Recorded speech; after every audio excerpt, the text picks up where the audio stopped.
Guys আপনারা দেখতেই পাচ্ছেন যে স্টার সিনেপ্লেক্স এটা হচ্ছে মিরপুর এক। এখানে অনেক মানুষ সিনেমা দেখতে আসছে অ্যান্ড সবাই আসছে মূলত তাণ্ডব সিনেমা দেখার জন্য। অনেকে টিকিট পাচ্ছে, অনেকে পাচ্ছে না। আমি হয়তো সামনের দিকে যদি আপনাদেরকে দেখাই, এটা হচ্ছে টিকিট কাউন্টার।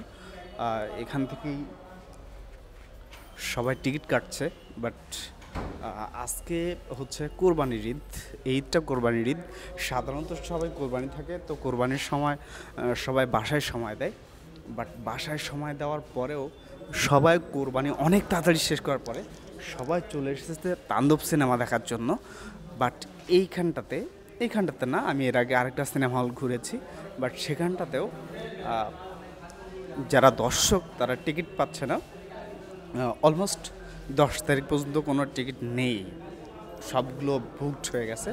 আর এইখানটাতে দেখতে পাচ্ছি, এখানটাতে অনেক মানুষ জাস্ট টিকিট খুঁজতেছে, পাচ্ছে না। সবাই টিকিটের জন্য দাঁড়িয়ে আছে। আমি সবার সাথে টুকটাক কথা বলে আপনাদেরকে জানাবো যে তারা টিকিট পেয়েছে কি না, বা হচ্ছে টিকিট পেলেও কোন সময় টিকিট পেয়েছে, বা কয়টা টিকিট পেয়েছে, বা কবেকার টিকিট পেয়েছে। মানে আমি একটা জিনিস যেটা দর্শক রিয়াকশান শুনে আসলাম, যে আমরা যে বরবাদ সিনেমা দেখেছিলাম তাতে অসাধারণ সিনেমা ছিল বরবাদ সিনেমা, কিন্তু বরবাদ সিনেমার থেকেও নাকি তাণ্ডব সিনেমা অনেক বেশি ভালো হয়েছে, অনেক বেশি জোশ হয়েছে। সে কারণে মানুষ হুমড়ি খেয়ে পড়ছে তাণ্ডব সিনেমা দেখার জন্য। নট অনলি তাণ্ডব সিনেমা পার্ট 1, এটা পার্ট 1 বানিয়েছে এমনও শুনেছি। বাট পার্ট 2 বের করার প্ল্যানিং আছে, এমনভাবে ছবিটা মেক করা হয়েছে। আমরা যদি সিনেমাটা না দেখি তাহলে বুঝতে পারবো না, বা আপনারা যারা দেখেননি তারা ডেফিনেটলি তাণ্ডব সিনেমাটা দেখবেন, দেখলে বুঝতে পারবেন যে আসলে তাণ্ডব সিনেমাটা ঠিক কীভাবে বানিয়েছে। দর্শক রিভিউ থেকে যেটা শোনা গেল, সেটা তাণ্ডব সিনেমা পার্ট 2 করার জন্য একটা সিনেমা বানিয়েছে। এবং এই সিনেমাটা বরবাদ সিনেমার থেকে এর ফাইটিংগুলো আরও বেশি বেশি জোশ।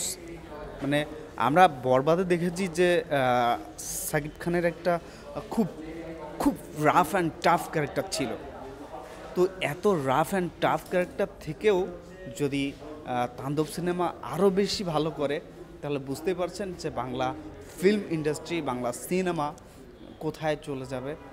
আমাদের দেশে হল সংখ্যা কমে গিয়েছে, বাট আমার মনে হয় যে তাণ্ডব সিনেমা দিয়ে এই হলের সংখ্যা আরও বেশি বাড়ানো হবে।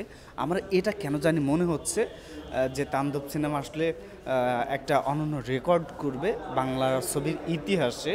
এটা আপনারা দর্শক রিয়াকশন শুনলে বুঝতে পারবেন যে আসলে সিনেমাটা কেমন হয়েছে, বা কীভাবে তৈরি করা হয়েছে, কত সুন্দর হয়েছে, মেকিংটা কেমন হয়েছে। বিশেষ করে সাবিলা নূরের কথা বলা হয়েছিল, সাবিলা নূর নাকি এটাতে অ্যাক্টিং করে জাস্ট ফাটিয়ে দিয়েছে, অসাধারণ অভিনয় করেছে সাবিলা নূর। সাবিলা নূর নিজেও নাকি ফাইটিং করেছে, এত সুন্দর করেছে সিনেমাটা। আমি সিনেমাটা ডেফিনেটলি আপনাদের সবাইকে হচ্ছে দর্শক রিয়াকশন শোনাবো, তাহলে বুঝতে পারবেন যে আসলে সিনেমাটা কেমন হয়েছে। চলুন আমরা কিছু কিছু দর্শক রিয়াকশন শুনি, তাহলে বোঝা যাবে যে আসলে কেমন লেগেছে। দর্শক রিয়াকশন শুনতে গেলে পরের ভিডিওর জন্য ওয়েট করতে হবে। পরের ভিডিওতে জানাবো যে কে কী সিনেমা দেখতে আসছে, কে কোন সিনেমাটা আগে দেখবে।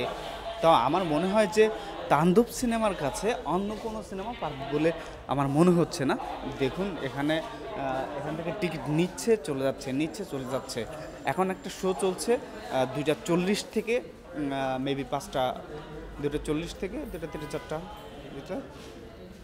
4টা 5টা 40 এরকম যাবে। 5টার পর থেকে আরেকটা শো শুরু হবে।